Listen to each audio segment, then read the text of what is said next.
আমরা সবাই পণ করেছি মিথ্যা কথা বলবো না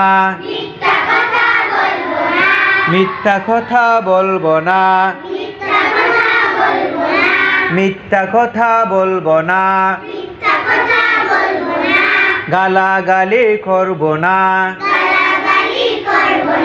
গালাগালি করবো না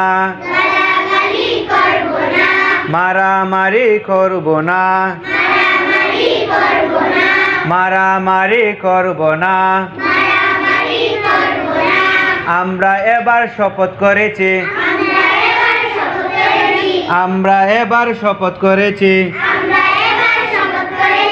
আমরা এবার শপথ করেছি সবাইকে সালাম করব যে আগে সালাম দিবে 90 নেকি লাভ করিবে সালাম আসসালামু আলাইকুম ওয়া রাহমাতুল্লাহি ওয়া বারাকাতুহু।